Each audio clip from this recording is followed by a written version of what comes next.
স্টেথোস্কোপের গাটা ঠান্ডা, ভাঙা চশমাটা চুপ, হাসি মুখে মেয়েটা ফটোর ফ্রেমে, সামনে জ্বলন্ত ধূপ। ডাক্তারিতে চান্স পাওয়ার খবরে হয়তো সেদিন মেয়েটার বাড়ি জুড়ে ছিল হইচই।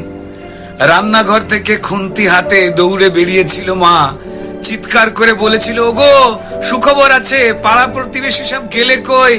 ওগো মেজো বৌদি শুনছো, মেয়ে তো ডাক্তারিতে চান্স পেল।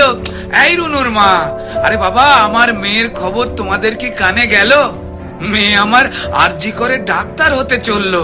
জানো বৌদি, মনে হয় গত জন্মের পুণ্য হয়তো এবার সত্যি হয়ে ফলল।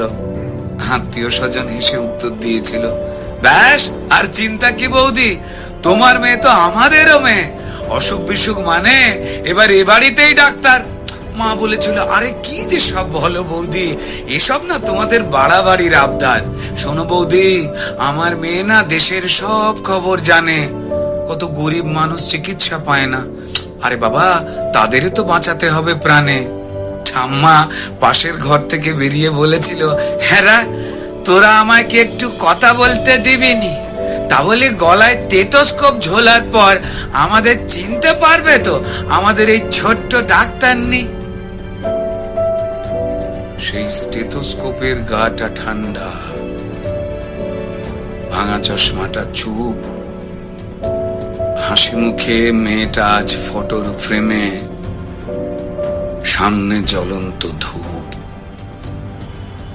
টানা 36 ঘন্টার ডিউটি দিয়ে মুমূর্ষু রোগীর সেবা করে বন্ধুদের সাথে খাবার খেয়ে গলার স্টেথোস্কোপটা খুলে মেয়েটা ঢুকেছিল সেমিনার ঘরে। ভেবেছিল দু চোখ বুঝে একটু জিরিয়ে নি। সেই যে দু চোখ বন্ধ হয়েছিল, সে দু চোখ আর খোলেনি। সেমিনার রুমে যে ক্লান্ত ডাক্তার ঢুকেছিল, সকালে সে বেরিয়েছিল ক্ষত বিক্ষত বডি হয়ে। আর স্টেথোস্কোপের গাটা ঠান্ডা, ভাঙা চশমাটা চুপ, হাসি মুখে মেয়েটা ফটোর ফ্রেমে, সামনে জ্বলন্ত ধূপ। যে দিত প্রাণ সেই দিল প্রাণ হাসপাতালের ঘরে। শরীর জুড়ে হাজার ক্ষত, মেয়েটা গেলই মরে। খুবলে খেলো শরীরটাকে, ভাঙলো গলার হাড়। খুবলে খেলো শরীরটাকে, ভাঙলো গলার হাড়। পশুর দলে কে কে ছিল জমাট অন্ধ।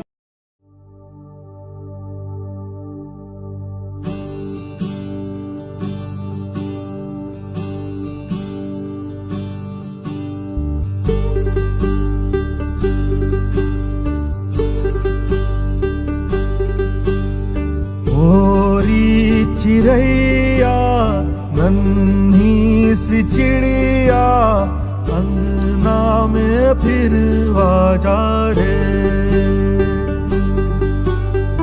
ओरी चिड़ैया नन्ही सी चिड़िया, अंगना में फिर आजा रे।